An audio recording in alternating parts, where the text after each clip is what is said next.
Good evening, Eso Vernon here for another one of my fireside talks coming from my fireside. And for those of you guys who harangued me about episodes 2 and 3 not having a fire, there it is. You see it? Yep. Hopefully you guys got to see it over there. I'm minding the fire here as it's burning down some coals so I can cook dinner on it this evening. It'll be a while before it's done, so I thought it'd be a good time to record my next video. So, this is following up from my last two videos. Master Guide of our community took a bit of umbrage with them. He feels that we need to take our investiture very seriously.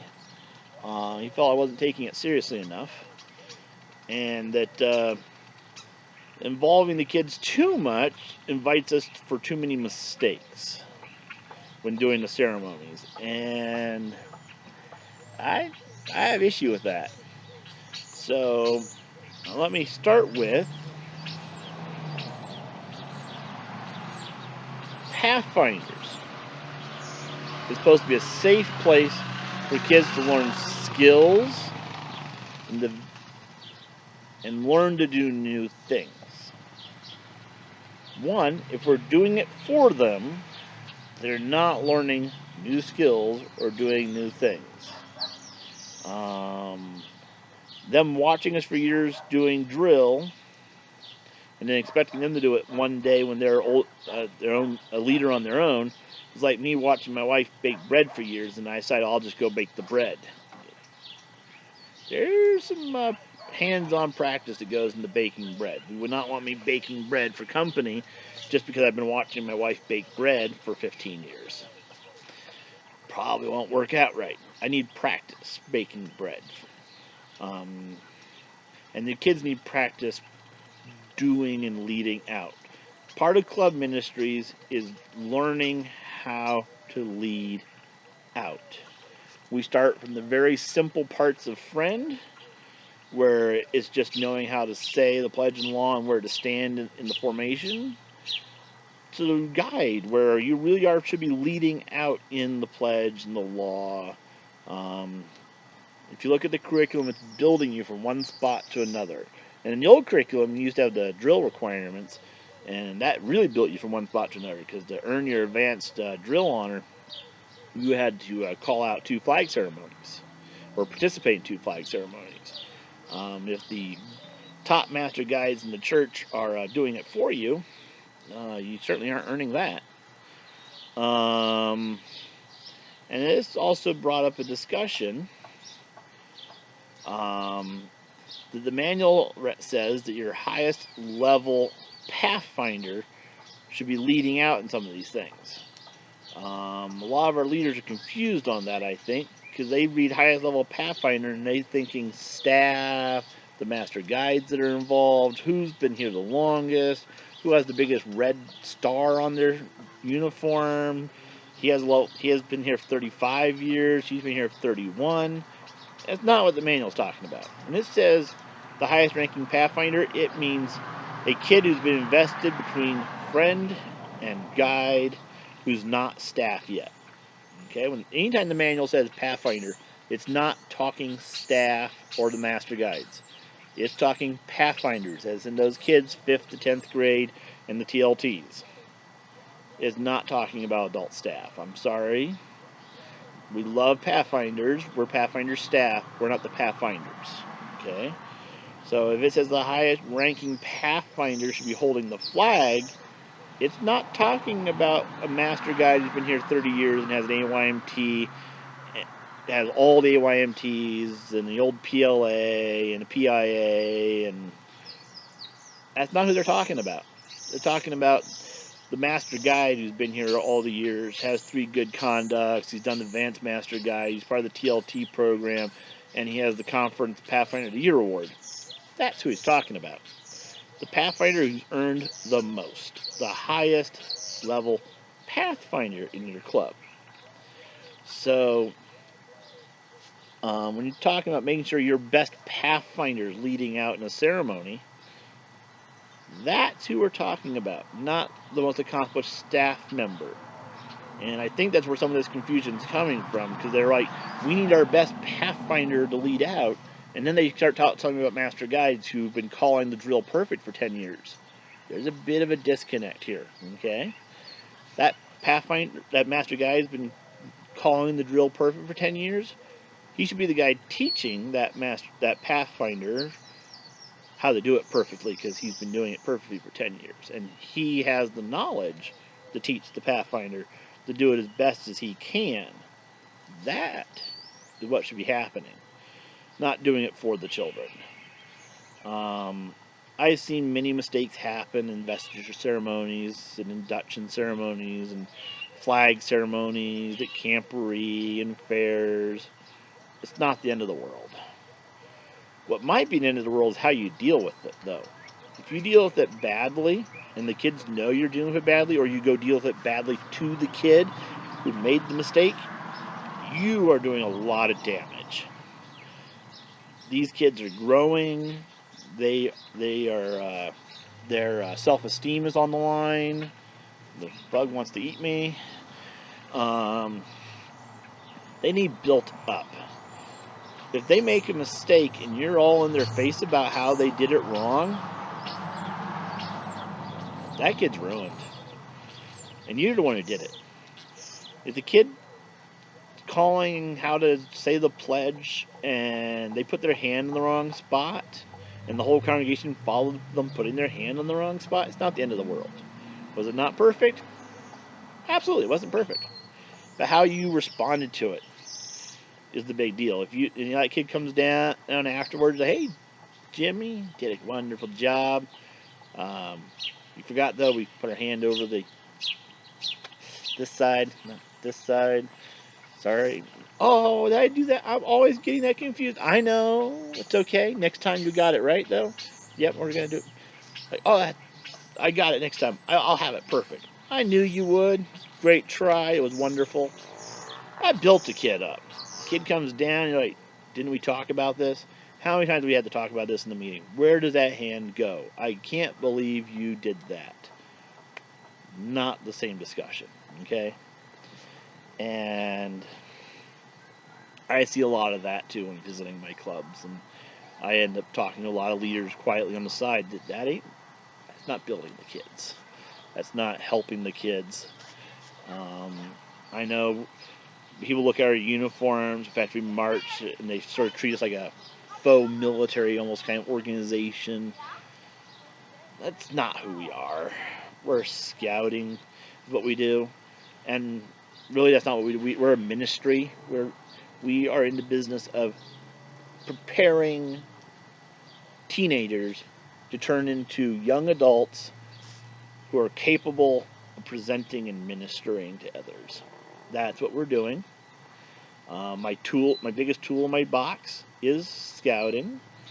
We drill and march, learn how to work together, learning how to speak up, call commands, following commands, work as a team. These are all translatable skills into life, especially in ministry, leading teams. Maybe you're leading a Sabbath school team or an AY team, drill team. These skills transfer over. Okay, I got him. The one mosquito out here, probably the entire farm, was after me. These skills, sorry, I think I already said that.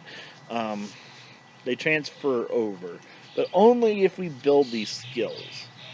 And that's the big thing is we use drill and marching to build a skill which they can use later in life. It's just a tool.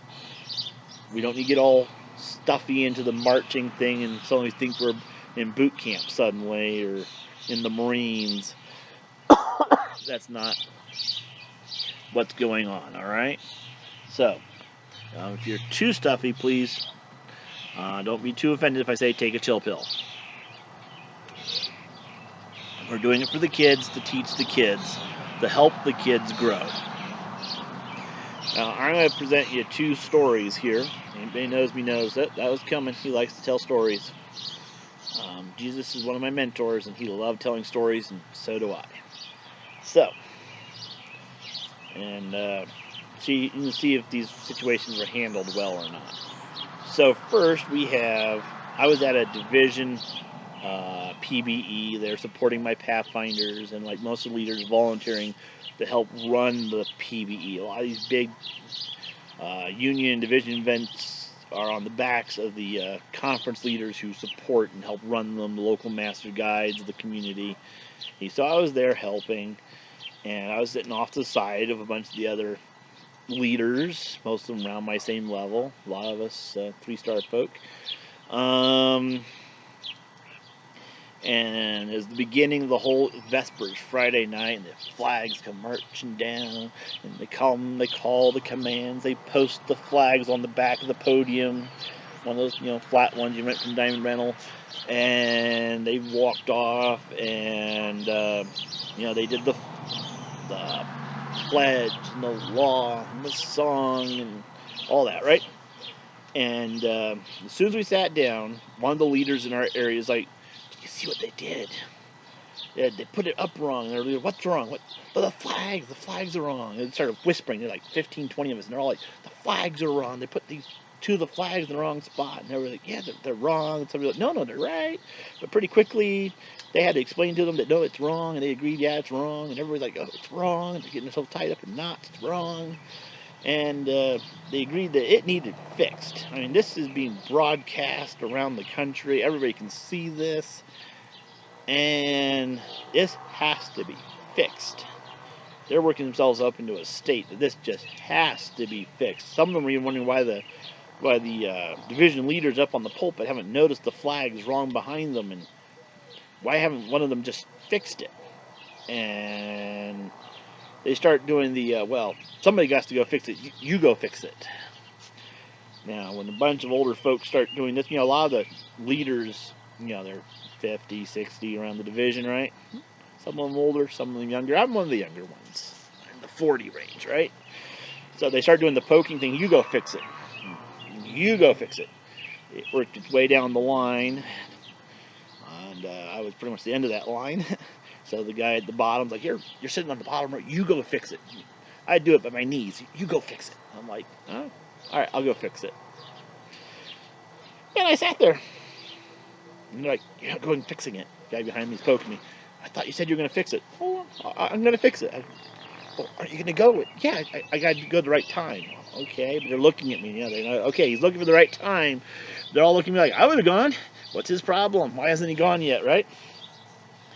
Well, I wasn't crazy. I was waiting for the right time. And I knew there was a moment coming up in a few minutes, when I could sneak up there and fix it without drawing attention to the mistake.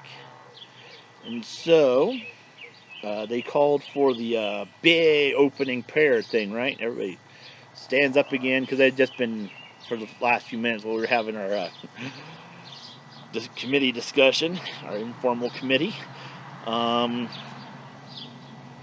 they were doing the big opening prayer, right? And I called for everybody to stand up, and I stood up, and I just sort of walked off the edge of my bench. We had the bleachers, and came around behind. And as soon as everybody was standing and blocking, the pastor was calling for people to bow their heads. I picked up one, moved it over, picked up the other one, replaced it in its slot, moved it back over to the empty slot, set it down. Took a hair longer than that. I think very few people in that whole room would notice a few of the flags bobbing behind, because everybody's standing. They can't see the flags anymore. They're hidden behind the stage, right? Everybody's looking up. All you can see is the guy at the podium and the row of pastors and elders behind him. Union leaders are up there, right? After they're done with the prayer, they sat all down again. Miracle. The flags have been fixed. I quietly walked back to my spot after the amen and sat down, and they're like, you fixed it during the prayer. Like, no, right at the beginning of the prayer. I didn't interrupt the prayer. We're good. Okay. You're like, well, why didn't you just go fix it? Why'd you wait for then? And I'm like, why'd I wait for then? I thought it was pretty self-evident why I waited for then. I waited for a time when it wouldn't embarrass the kids for me to fix it. If I just walked up, while only this one guy's speaking, everybody's sitting, the flags are in clear sight, everybody would have seen me fix the flags. The kids who put the flags in the wrong spot are sitting right in the front row, they would have seen it and known it was wrong, because once I had fixed it, it would call their attention to it in a very obvious, on the Jumbotron, everybody would have known kind of moment. Oh, and they've been elbowing each other. Hey, you put the flags in the wrong spot, and look, you're having to fix your problem. Not what these kids needed. It takes these kids were asked to carry the flags at a division level program. We had people from other divisions there, so this is an international event. The only thing bigger international we have now is Oshkosh. So we'll call this the second biggest international Pathfinder event in Pathfinding right now, right? And that kid had just placed the flag in the wrong place. That kid didn't need told. And the kid probably was told the wrong spot by some leader like me. What I needed to do is go find that leader and tell him he told the kid to do it. He did it wrong. The kid did his best. And that's part of what we're asked to do, right? Do our best. Part of what we do, right? So we just moved on. There was, of course, another discussion amongst the leaders about how we show grace to our children and Pathfinders. Do we make a big issue out of it or not? And almost every leader had a story to share. And I must admit, we might not have listened to the devotional as well as we should while sharing our stories. That's what we need to do with our children, is we need to learn to move on, not make a big issue out of mistakes, unless it's a real big issue. But most mistakes are small. They're not serious. There's no national law that says if you accidentally put two flags in the wrong order, the state police are coming after you. Okay? There might be someday. There isn't right now. It's about growth. Try to remember that. Try to keep it light and fun for the kids. Remember, this is a training ground to teach them to be leaders, not an exhibition ground to show how good of a leader you already are. And if you want people to see how good of a leader you are, a good leader teaches the people behind them and leads them forward. If you're trying to show everybody how good of a leader you are, show them how good you can teach the kids to do it. Not that you can pick a master guide who does it perfect every time.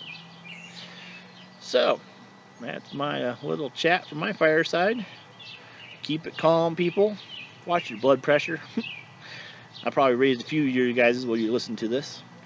And from my fireside, your fireside is Lisa Vernon, Club Ministry Director, Nevada, Utah Conference. And please hit that subscribe button, watch some of my other videos, and feel free to contact me. Take umbrage with me, argue with me if you wish. Ask me to talk about different subjects. I'm happy to go for any of them, especially during this time where I can't come to your church in person and do this. So, have a good evening. I think my coals are just about burned down. So, I'm going to get cooking dinner, and you guys have a good evening.